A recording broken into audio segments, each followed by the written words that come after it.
வணக்கம். நம்மளோட உறவுகள்ல சில சமயம் நாம காட்டுற அன்பு ஏன் மத்தவங்களுக்கு சரியா போய் சேர மாட்டேங்குதுன்னு எப்படினா யோசிச்சிருக்கீங்களா? இதுக்கு பதில் கேரி சாப்மனோட 5 காதல் மொழிகள்ங்கிற ஒரு அற்புதமான கான்செப்ட்ல இருக்கு. இது நம்ம உறவுகளை பார்க்குற விதத்தையே மாத்தி போடக்கூடிய ஒரு சூப்பரான விஷயம். வாங்க இத பத்தி இன்னும் கொஞ்சம் ஆழமா பார்க்கலாம். நீங்க உங்க பார்ட்னருக்கு உங்க முழு அன்பையும் காட்டுறீங்க. ஆனா அது அவங்களுக்கு புரியவே இல்லங்கிற மாதிரி எப்போனாவது ஃபீல் பண்ணிருக்கீங்களா? இல்லனா அவங்க உங்கள லவ் பண்றாங்கன்னு தெரிஞ்சும் சில சமயம் அந்த அன்பு உங்களுக்கு கனெக்டே ஆகவே இல்லையா? இந்த ஃபீலிங் ரொம்பவே சகஜம்தான். சோ இந்த பயணத்துல நாம என்ன பார்க்க போறோம்னா, முதல்ல காதல் ஏன் சில சமயம் தப்பா புரிஞ்சுக்கப்படுதுன்னு பார்ப்போம். அப்புறம் அந்த 5 மொழிகளோட ரகசியங்கள் என்னன்னு தெரிஞ்சுக்கலாம். அதுக்கப்புறம் உங்க மொழியையும் உங்க பார்ட்னர் மொழியையும் எப்படி கண்டுபிடிக்கிறதுன்னு பார்ப்போம். கடைசியா எந்த ஒரு உறவையும் பலப்படுத்துறதுக்கான உண்மையான சாவி எதுன்னு கண்டுபிடிக்க போறோம். நாம எல்லாருமே அன்பை வெளிப்படுத்துறோம், அதுல சந்தேகமே இல்ல. ஆனா பிரச்சனை என்னன்னா, நமக்கு எந்த வழியில அன்பை வாங்க பிடிக்குமோ அதே வழியில தான் மத்தவங்களுக்கும் கொடுக்கறோம். ஒருவேளை உங்க பார்ட்னர் முற்றிலும் வேற ஒரு மொழியை பேசுறவரா இருந்தா என்னாகும்? அங்கதான் எல்லா குழப்பமும் ஆரம்பிக்குது. இத ஒரு காதல் தொட்டி மாதிரி கற்பனை பண்ணிக்கோங்க. நம்ம ஒவ்வொருத்தருக்குள்ளேயும் இந்த மாதிரி ஒரு தொட்டி இருக்கு. சரியான காதல் மொழியில நாம அன்பு காட்டும்போது இந்த தொட்டி நிரம்பிட்டே இருக்கும். ஆனா தப்பான மொழியில பேசும்போது நாம எவ்வளவுதான் முயற்சி செஞ்சாலும் அந்த தொட்டி காலியாவே தான் இருக்கும். அப்போ இதுக்கு என்னதான் தீர்வு?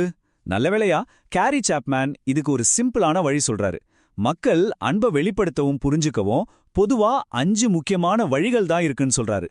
அதத்தான் நாம 5 காதல் மொழிகள்னு சொல்றோம். ஆமா, 5 தான். ஒவ்வொரு மொழியும் அன்பை காட்டுறதுக்கு ஒரு தனித்துவமான வழி. நாம ஒவ்வொன்னா பார்க்கும்போது இதுல எது உங்களுக்கு ரொம்ப கனெக்ட் ஆகுதுன்னு யோசிச்சு பாருங்க. இது உங்களுக்குள்ளேயே நீங்க பண்ற ஒரு சின்ன பயணமா இருக்கும்.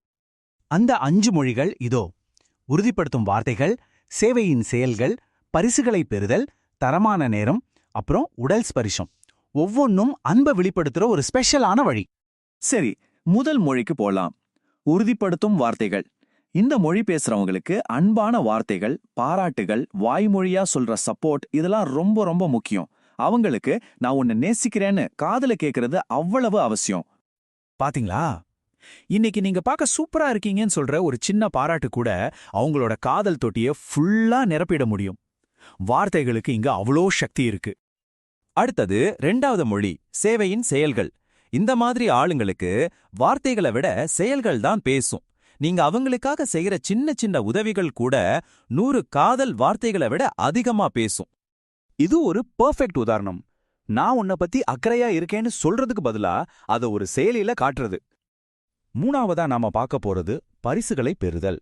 இது காசு பணத்தை பத்தினது கிடையாது. இது ஒரு நினைவோட சின்னம். நீங்க அவங்கள நினைச்சீங்கிறதுக்கு ஒரு ஆதாரம். ஒரு சின்ன பூவோ இல்ல அவங்களுக்கு பிடிச்ச சாக்லேட்டோ கூட போதும். இப்போ 4வது மொழிக்கு வருவோம். இது நிறைய பேருக்கு ரொம்ப முக்கியம். தரமான நேரம். இந்த மொழி பேசுறவங்களுக்கு உங்க முழு கவனமும் தேவை. வேற எந்த டிஸ்ட்ராக்ஷனும் இல்லாம அவங்க கூட இருக்கிறது தான் நீங்க கொடுக்கக்கூடிய மிகப்பெரிய பரிசு. ஆமா, இதான் உண்மையான தரமான நேரம். டிவியை பார்த்துக்கிட்டே பேசுறதோ போனை நோண்டிக்கிட்டே பேசுறதோ கிடையாது. எல்லாத்தையும் ஓரமா வச்சுட்டு ஒருத்தருக்கொருத்தர் முழு கவனம் கொடுக்கறது. கடைசிய 5வது மொழி ரொம்ப பவர்ஃபுல்லான ஒண்ணு. உடல் ஸ்பர்ஷம். இந்த நபர்களுக்கு ஒரு பிசிக்கல் கனெக்ஷன் தான் எமோஷனல் நெருக்கத்தையே உருவாக்கும். ஒரு சின்ன அணைப்பு, கைகளை பிடிச்சுக்கிறது, இல்லனா மெதுவா தோள்ல தட்டுறது கூட அவங்களுக்கு பாதுகாப்பையும் அன்பையும் உணர்த்தும். சரி, இந்த 5 மொழிகளையும் இப்போ தெரிஞ்சுக்கிட்டோம். இப்போதான் ரொம்ப முக்கியமான கேள்வி வருது. இதுல உங்க பிரைமரி மொழி எது? உங்க காதல் தொட்டியை எது நிரப்புது? அதை கண்டுபிடிக்க சில சிம்பிளான வழிகளை பார்க்கலாம். ஒரு நிமிஷம் யோசிச்சு பாருங்க. நீங்க இயல்பாவே உங்க அன்பை எப்படி காட்டுவீங்க? அடிக்கடி பாராட்டுவீங்களா? இல்ல அவங்களுக்காக ஏதாவது செஞ்சு கொடுப்பீங்களா? இது உங்க பிரைமரி மொழி எதுன்னு கண்டுபிடிக்க ஒரு பெரிய க்ளூ. இப்போ இந்த ஸ்லைட்ல இருக்கிற கேள்வியை பாருங்க. இது ரொம்ப இன்ட்ரெஸ்டிங்கான ஒரு ட்ரிக். நாம ஒன்னும் டைமே ஸ்பெண்ட் பண்றதில்லன்னு நீங்க கம்ப்ளைண்ட் பண்ணா உங்க மொழி தரமான நேரமா இருக்கலாம். நீங்க என்ன பாராட்டவே மாட்டேங்கிறீங்கன்னு சொன்னா உங்க மொழி உறுதிப்படுத்தும் வார்த்தைகளா இருக்கலாம். உங்க மொழியை கண்டுபிடிச்சதுக்கு அப்புறம் அடுத்த முக்கியமான ஸ்டெப் உங்க பார்ட்னரோட மொழியை கண்டுபிடிச்சு அதுல பேச கத்துக்கிறது தான். இதுதான் உங்க உறவுல ஒரு உண்மையான மாற்றத்தையே கொண்டு வரும். இந்த ஸ்லைடு அந்த பிரச்சனையை ரொம்ப தெளிவா காட்டுது. நீங்க அன்பா ஒரு காஸ்ட்லியான கிஃப்ட் கொடுக்கலாம். ஆனா உங்க பார்ட்னருக்கு தேவையானது உங்க கூட செலவழிக்கிற ஒரு சாயங்காலமா இருக்கலாம். உங்க முயற்சி நேர்மையானது தான். ஆனா அது தப்பான மொழியில இருக்கிறதால பலன் இல்லாம போகுது. உங்க பார்ட்னரோட மொழிய ஒரு டிடெக்டிவ் மாதிரி கண்டுபிடிக்க இந்த 3 சிம்பிள் ஸ்டெப்ஸ முயற்சி பண்ணலாம்.